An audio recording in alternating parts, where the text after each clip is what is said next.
All right, cool. So we're officially live. Thanks everybody for hopping on. We're doing our action-based agent segment for our Elevate Dominate Mastermind here at EXP. And today we have a very special guest, Jeff Bonk, on, who runs the Homes by Bonk team with his wife, Red, and they've had incredible success. But what's important for me is to kind of bring that back to where it all started and what those key takeaways were that created that growth and that I feel like that duplicatable business that starts to just go up and up and up every single year. So let's get to know you, man. Let's take it back to the beginning. Sure.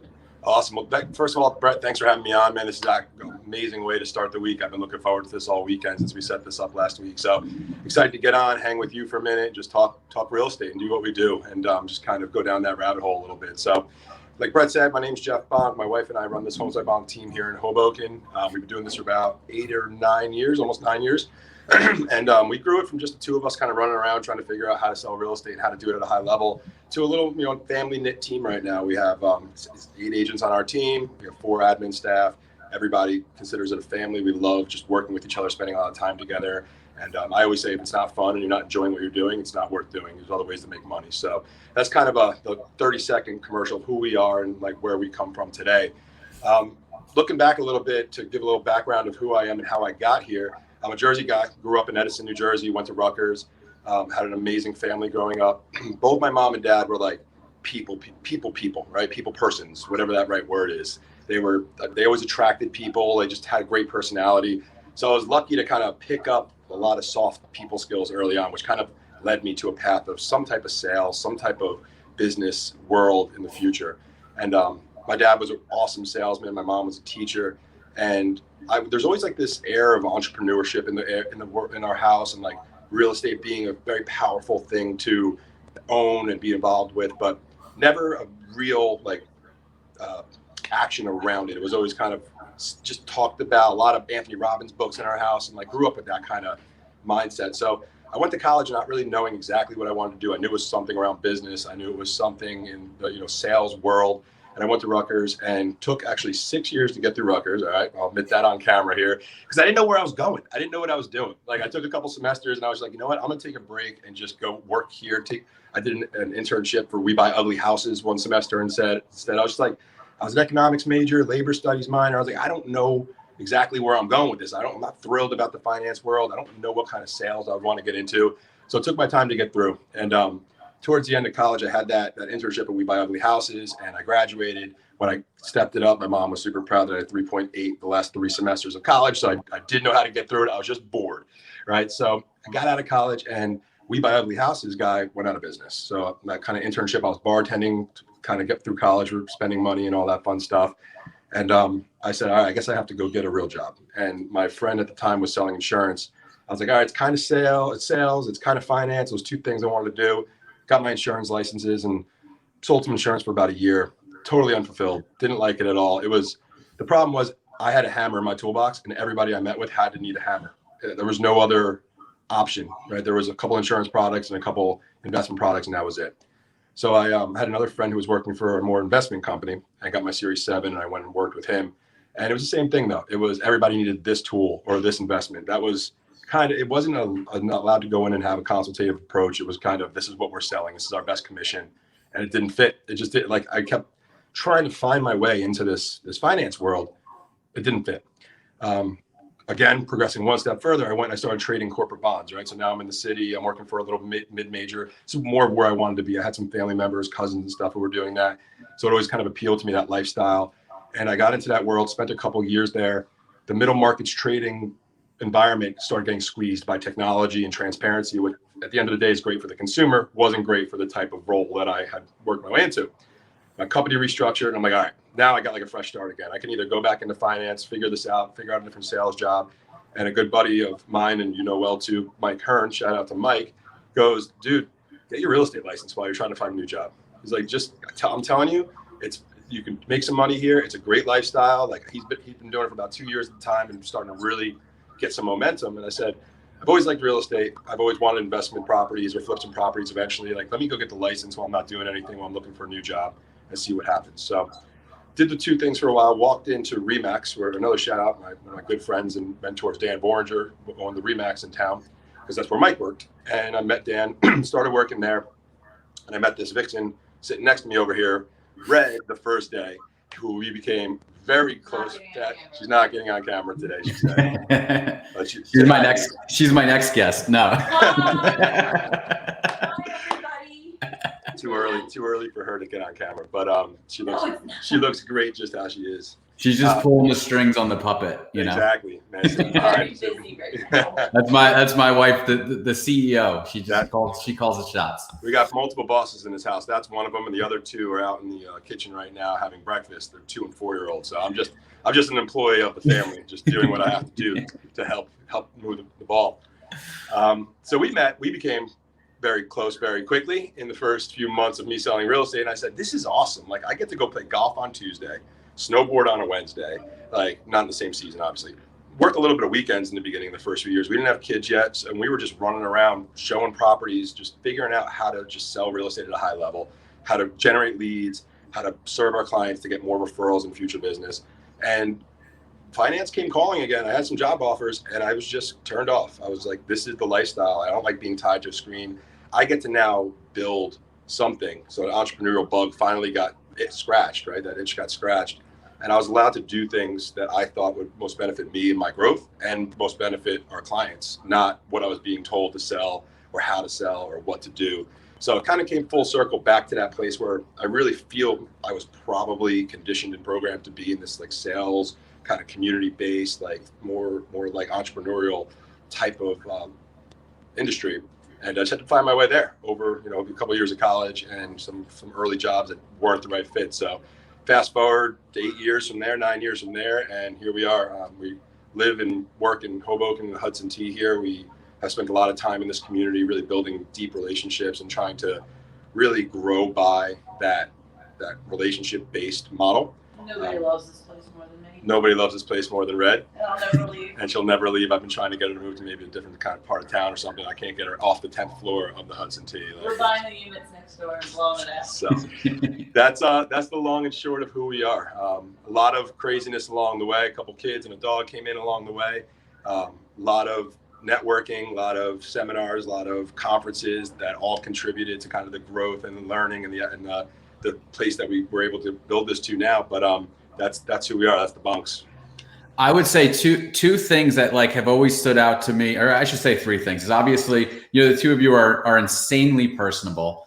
And then I feel like your market, and then you drive that home like you would not believe. So like you really have done a great job of owning like that, like you are the Hudson T people. And that was not an easy market to break into, in my opinion. That's that. Before you two came into the mix, it was really dominate. Like Michael Klein was a big name in there, and there were some others just kind of coming through there. And you guys really said, no, this is like it. We're doing coffee downstairs. We're doing this. We're doing that. This is this. We're going to buy investment properties here. Like this is it. To the point where even if I take a listing in there, Red's like, hey, you should probably change your copy a little bit. And I'm like, Red, shut up. But like everything has to be so glamorous in the Hudson T, and I totally get it. But like that's Red's third baby, as the Hudson T. Yeah. But it's funny, like we do get calls from agents that we know when they're taking like a one-off listing in the T, and they're like, hey, so I have this like really long-term client in the Hudson T, and we're gonna list this place. I'm like, dude, it's cool. Like you can take a listing here, and it's all right. Oh man, it's fun though. Yeah, but it kind of goes back to that community approach and relationship approach, right? Like we decided early on. Like I came out of finance with cold calling and cold prospecting, and I said, if I have to do that in real estate, I don't want to do this then. Like I can go back to finance and do that. I already have experience there. Like I have relationships there. If I'm going to do this, it might take me a little longer to get off the ground, but I'm going to do this based on relationships, based on repeat and referral business, and based on being an authority in a marketplace. And I was lucky enough that as soon as I started with Remax, Dan Boringer told me, hey, I need you to come to Vegas in 2 weeks to this conference. And I was like 27 and single in Vegas. I'm like, you don't have to twist my arm on that, right? So I would go to Vegas to the Remax convention, and this guy was speaking. Darren Hardy, right? And he was talking actually about the compound effect. He had just written this book, I think at the time, 8 or 9 years ago. And I said, it just resonated with me. And there was just this one image is in this book still. 3 people start off on this line. One starts doing things the right way, one starts doing things the wrong way, one stays flat, and it looks flat for like a year, and then like it goes the opposite direction, right? So apply that to whatever you want, whatever type of cold calling or prospecting or relationship building or farming or open houses. Stick to one, and then it's going to eventually hockey stick in the right direction if you do it right. And we just chose like relationship building and being like a super niche market expert as what we wanted to focus on. And just that book, I still reread it probably once a year because it's so simple, but it's so profound that you just need to focus in that one direction. And that's what we decided to do early on. And that's where we're still at today. Yeah. And I feel like those are like two massive components where you have to be an expert. And if you're a brand new agent, you can become an expert pretty quickly in whatever it is you're looking to accomplish. So you have to decide, what are you going to be an expert in? And then what is the vehicle going to be so that people know who you are? Like, so it could be cold calling. It could be coffee events. It could be like we do a grab a beer with the Sakura group every month. Yep. Like it's pretty lax. Like I invite people to come have a beer at 4 p.m. on a Thursday. And sometimes nobody shows up and sometimes 80 people show. Yeah, like there's no, but everybody's getting the invite, and that's, I've kind of turned into more of that style, like more of that. I don't want to say I'm too busy to cold call or I'm too busy to like hit a for sale by owner anymore. Cause that was how this whole thing started for me. But you just, you start to learn like what really works and also what empowers you in this business. Like I could do it. I could call a for sale by owner. I never liked it. Yep. But I was good at it. So, even with the new agents out there, when they're picking whatever that vehicle is going to be, you don't just remember, you don't have to like what you do. It doesn't have to be like perfect because you're also starting out. So you have to do your time. That's key, man. I think so. To speak to that a little bit, like whenever we bring a new agent on, we always say, look, there's two prongs of where business comes from that we're going to talk about as you work with us and as we kind of go through training. And the first prong is it's going to be short right now. And this is your repeat referral, your SOI business, right? This is the awesome, easy business that you want to grow. And there's another prong that you're just going to have to work your butt off and spend a lot more time on with calling leads, calling cold calls, doing open houses. And over time, we want to keep putting the people that come off this prong of business into this one, treat them amazing, give them love on them like crazy. So eventually this prong gets so big that you don't have to worry about this one anymore. And this one just feeds you 2-3 deals a month. Every month, and that gets done by just putting out good messaging, putting out good, loving care into your database. But it doesn't start. You can't start with that, right? So you have to know what it was. Ours was internet leads and open houses. We missed every family event for probably 2 years and just cranked open houses. But now every open house guest probably equaled 1 or 2 deals, right? Not like every client, like every guest that walked through those doors for 2 years is now spinning off multiple deals if you kind of do the numbers and average things out. But you have to look at that back to the compound effect, right? Like you have to start and keep cranking through it. You can't just want the easy business right away, which I find is a lot of agents come into the business looking for that. Like, how do I just get all my friends and family and all my sphere and people just start coming to me? And to your point, like you said, you started one way and flipped the other way. I'm actually going the other way now, where we're doing a lot more cold prospecting, a lot more lead generation type of stuff, because the new agents that come in need to get started somehow and get off the ground running fast, and they don't have the time to build the relationship business always without augmenting it with that other prong of like active prospecting business. So it's a dance, right? It's a matter of where you are today and what you need to do to kind of move you to the next level. It's not one size fits all real estate solution. It's just really dependent. Yeah, and you're doing what like I love too, like that, like you're creating uncomfort by adding the calls in there. Like it's that uncomfortableness, I should say, that creates that growth. I quoted an EXP thing last night in workplace. They were like, "What's your favorite quote?" And mine is, it's a Mario Andretti one, and it's like, if everything feels under control, you're not going fast enough. Yeah.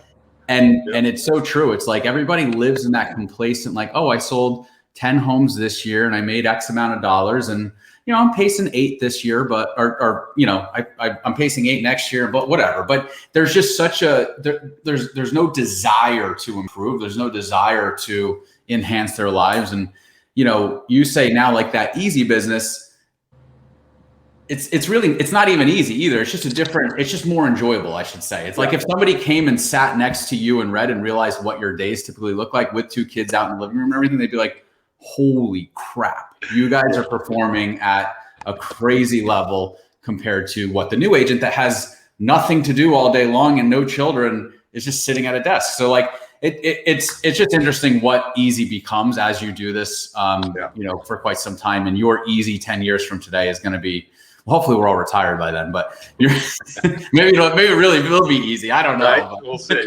Sitting on the beach, I always say when things get a little crazy, which they do, right? Like it's crazy.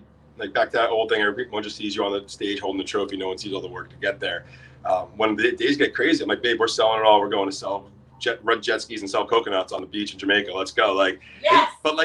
But that's not going to be easy either, right? No. Like that's what you got to stop and think. Like jet skis are going to break. People are not going to show up. There's going to be hurricane. Like we always think this grass is greener, right? You're going to get sunburned with that freckly skin. Like, and that's what I try to get. Like the message I try to tell myself every day, and then get back to our team is like, it never gets easier. And if it gets easy, be scared because you're not growing. Like if you want to grow, it was John. I used to coach with John Kitchens, a really good friend of ours, right? And John told me like, the second you feel like it's easy, get scared because that means you're not growing. It's a step. When you get here, it's easy, and then you need to ratchet it up, and you need to go scare yourself again, hire a new person, take on a new marketing plan, do some new initiative that's scary to you. And that's where the growth happens, in that mess, in that scary kind of uncertainty, messy middle. So it's, but some people also don't need to grow always, right? So it depends on who you want to be around, what kind of environment, what kind of colleagues you want to work with. We choose that we want everyone on our team. We want people that want to grow, want to be hungry, because that's what we want. We don't jive right with people that are just happy doing X amount of deals per year. And it's funny too, like I have people that do say to me, like, you know what, Brett, I do only want to sell 10 homes per year. And I'm like, all right, well, why do you only want to sell 10 homes per year? Because I want to vacation and spend time with my family more. Okay, cool. So let's actually get that on the count. Like impress me with how much time you take off throughout the year. Impress me with how little you work on selling 10 homes per year. Like, let's make that fun and build your quality of life out to like one of the craziest stories I've ever heard. So at the end of the day, there's always something, like you can align with your goals and move towards that. And it doesn't have to be selling more homes, but it doesn't mean don't work 70 hours a week and sell 10 homes per year. That's stupid.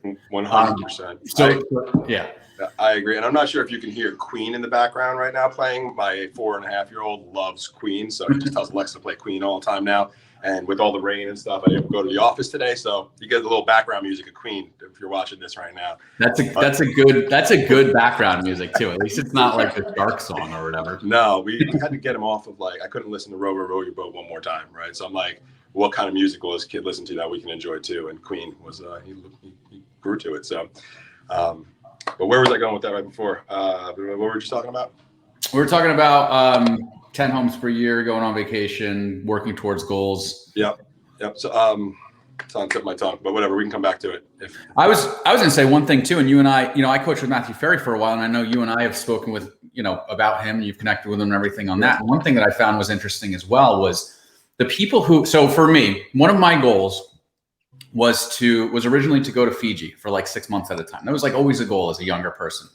And then that kind of evolved into, I wanted to get a Mercedes Sprinter RV van and just literally road trip all through Europe and wanted to do it with my wife before we had kids. And then I kept setting up this life so that I could do that. And I got to the point where I could be doing this in Italy right now and it'd be the same, everything would be fine. But what we realized as we really dug deep in that is that I was trying to chase a feeling, an experience based on like me thinking that selling or renting jet skis down in the Caribbean was going to make my life better. Right. And it's going to, solve this issue, this stress, this everything that I dealt with on the day to day. And what we did was went back down to the core of that, to the point where I feel like I'm on vacation every single day because I completely recontextualize my thought process around doing what I do. And to the point where actually Karen and I, next week, I'm taking off, I'm going to do my Monday morning call, but after that, I'm taking off for the week, but I'm not going anywhere. I'm just staying in my backyard. Nice. I'm going to have some beers in the middle of the day, and I'm on vacation, We'll be there. Just tell us what. Actually, yeah, come stop by. We don't have any friends where we live now, so. That's this big picture, right? So that's where I was going with this, where we just started like a new spin-off of just putting out content and kind of just stuff to the real estate community called The Thriving Agent, right? And it's not like do more business agent. It's not like do 1 million deals a year agent. It's not make $1 million agent. It's thriving. Now, what's thriving could be whatever thriving is to you, just like you just talked about right there, right? Like figuring out what's that feeling. What are you looking for? Like one of the guys on our team, we both love meditating, but we have kids and we always have a hard time. Like they get up before us. So we started a text accountability plan. Hey, text me when you're done meditating for the day. I'll text you when I'm done. So that's something that it's not business at all, right? It may help business depending on your view of meditation, but like that's something that is going to make all of our lives better, thrive together. So looking at those things and kind of recontextualizing things and focusing on some of those small hinges that swing big doors too, when you're looking at the whole big picture of a life and of an experience is important. And you just reminded me of another thing. One of my little guy's other favorite songs is Vacation by Dirty Heads. Do you know this song? You're going to love this song. Yeah. Right? I'm on vacation every single day because I love my occupation. Right? So it's how do you create a world like that? That's why, going back to saying, I'm not coming here to cold call into the real estate industry, because if I do have to, I'm not going to love my every day, and I'm not going to feel like I'm on vacation every day. Maybe I can recontextualize cold calling if we go really deep here, get Matthew Ferry on the line. But where I was at that time, that was my perception of that type of business and activity I didn't want to do. So how do you reconstruct things? And I always hear you say with the agents on your team, figure out what they're good at and pour gasoline on, right? Like what works for you. You don't always need to rub against the grain or go do the hard thing just to do the hard thing for the sake of it. Maybe there's another way to get to the ultimate goal that isn't, that thing that you don't enjoy on a day-to-day basis, or maybe not. And then you got to suck it up for a year or two. But you got to figure that out. Yeah, no, and so true. And again, back at the core of it, it's like, it's actually you have to experiment. You have to be doing something every day. You brought up the meditation. And what's funny is we're in this house now where we have 2 rooms and we don't know what to do with any of them. I'm literally sitting in a completely hollow office with no furniture, and echoes like crazy. But we're going to do like a meditation room. And I said to myself, when the meditation room's set up, I'm going to start meditating. But that's a perfect example of like, I should probably just get in on your group text thing and start meditating now. And I'll probably set up the meditation room quicker that way as well if I'm doing it. So don't get into that analysis paralysis, guys. Get that action going every single day. And what Jeff was saying too with the hockey sticks, it's crazy. I promise if you do a little bit every single day towards your goal, and that you're playing at like a level 10, you're not being a shithead. 5 years from today, it's wild. Absolutely, without a doubt. And the one other thing I want to put in there, and we can move on to wrap this up or however you want to go. But when you're looking at like doing those things every day, those hard things, those things that may not be easy, right? Even if you're something you enjoy, if you're not getting the results you want, you may not enjoy it, right? Even if you love building community, but you're doing work in the community, you're not getting the results, it still becomes hard, right? And another good friend and colleague of ours, Dan Beer, put up a post like maybe 2 months ago, and I've talked about this maybe every day, every other day. I've referenced this thing that he did on Facebook Live, and he said, when you are, say, in the gym, for example, and you want to quit, and you don't want to go for that next couple reps, or like you don't want to push through, instead of feeling that and going, oh, this is that moment, like I want to give in now, let's give in. Recognizing it as the opportunity for the thing you came for. You came for that moment of wanting to quit, and now you get the chance to push through it, because 99% of people are going to take it and quit. They're not going to reframe it right. They're not going to look at it as this opportunity to push through. So as soon as you see, I can't get to, I don't want to make that next call, whatever it is, awesome, celebrate it. And I got my whole team is sick of me hearing me say this because I keep talking about it, because it's huge. Push through that moment. Like, I don't care what it is. Like, you're trying to give up some type of food. You're trying to do more of something, do less of something else. As soon as it gets tough, recognize it, celebrate it, push through it. And that can really help you day to day, reframing things like that to keep going and getting, because it does take a while before the hockey stick takes off. So you have to, how do you stay in the game, right? How do you stay in the box? And that's so, we'll wrap it up with that. Like that's such a good point. There's so much satisfaction when you actually set out to do something and then you actually do it and you follow through with your plan. Once you're done, that's integrity. Like, you have integrity in the goals that you set. You did what you said you were going to do. Yep. And it's such a fulfilling, like, you really, DeVoe and I used to joke back in the day, we would prospect in the morning and we'd call from 8 to 10. We had to hit 20 or 25 contacts a day. Whatever the goal was, we didn't have to do anything for the rest of the day. We literally could work 2 hours and we did what we're supposed to do in the morning. So if we didn't set an appointment, we would just go golf, or we'd go to the gym, or we'd go do whatever we want to do and walk around the waterfront, because we did our highest income producing activities for that day. They were complete, and we started thinking about the next day. Absolutely. No, it's so true. But before we wrap, though, because you did tell me to bring something actionable, right? And I think we're talking about things actionable, but like it's just to crystallize it, and it is along the theme of what we talked about. Actually, I brought one for brand new agents and then one for more experienced agents looking to grow maybe to the next level. And both of them have an overarching theme, though. So that overarching theme is you need a coach. You need somebody to work with you, to show you the roadmap ahead of you. Because if not, you're going to spin your wheels, right? That's one thing I've been a huge believer in. I've seen people all around the industry, those who have coaches, those who have some kind of guidance, mentor, somebody they can look up to that's maybe a few steps ahead of them that has done what they're doing and just solves the problems way quicker. So both of these kind of more actionable things is along those lines, right? And for that brand new agent, it's figure out what your daily actions need to be. Just what are they going to be? Write them down, have them on your wall, just like you just talked about, whatever that 2 hours of prospecting, 3 pieces of video, going out and knocking doors and shaking hands for 3 hours, whatever it is, to consult with someone who might be able to point you in the right direction, put them on your wall, and then don't stop taking action.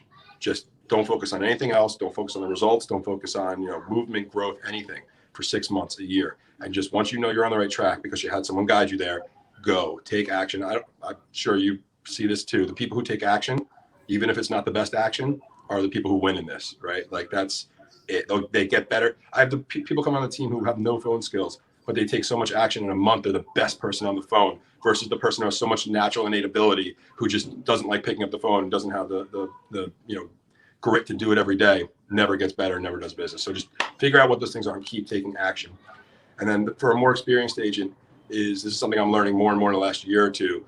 What got you here? So let's say you're doing 20 deals a year and you want to go to 100 or something in that world. What got you to 20 is not going to get you to 100. It's a different skill set. It's a different daily process. It's a different type of person you need to become. And in that same vein, get a coach to tell you or a guide or a guidance or some kind of mentor. Right now we're hiring somebody because we're trying to figure out like the whole system, right? The whole thing our team runs off of, from lead to transaction. We have it all really well put, but it's not scalable in growth. And we're playing around with it for about a month. And I said, this is ridiculous. Like we keep trying this and then, this doesn't work the way we want it to. Let's just hire a consultant, knock this out in the next 2 months. Like stop trying to be everything and figure it out all myself. So you'll find those mentors, get put on the right track, and then keep taking action. And when you're trying to get to a different place, know that what you've done, prospecting and all this stuff, is not going to take you to the next step. It needs to change to a leadership, some type of other type of activity to get you to the next place. So those are the 2 things. Yeah, it's so true too. And that reminds me, Dan Beer, on the experienced agent side of things. Like the new agent, you need accountability, you need to get going, this, that, and the other thing. The experienced agent, you need to stop doing the wrong shit throughout your day. Right. You need to stop making the mistakes that you're making. We already know you can work. Right. And that's why Dan pointed me in the right direction. I think you're in the right direction right now too. So if they have questions on what you're up to, Jeff, how you're having, and actually, knowing what I know now about your business and kind of how we've been talking about, you're about to have, you've already had the explosion, but I'm in the office, I'm hearing things happen. Like there's a whole nother level of success that's about to blow out the other side of this thing. So thanks, how will somebody get in touch with you, Jeff? What's the best way to if they want to align with you? Yeah, you can find me on all social media platforms, either Jeff Bonk or Homes by Bonk. You can shoot me an email direct, it's just jeff@homesbybonk.com. Google us. There's a bunch of different ways to collect, find us, shoot us a message somewhere or the other place. But if anybody ever needs anything out there on the agent side of things, any help in Hoboken, if you're taking a listen to Hudson T and you want to just call me and give me a heads up, I'd appreciate it. But we're here to help. We really do. Like people that are no financial alliance to us whatsoever, call, ask for this, that, the other thing. We're happy to hang out. It's all about building a community for us. If it's not fun, it's not worth doing. So that's awesome, man. That's it, man. I dig it. Well, I appreciate you coming on, dude. Thanks, Red, for the little input in the background. I'm sure you're still over there. And thank you for the queen. I love working with you guys and look forward to seeing where you go. My pleasure. We'll see you next week for those beers on the deck. Thanks, Brett. I'll be here.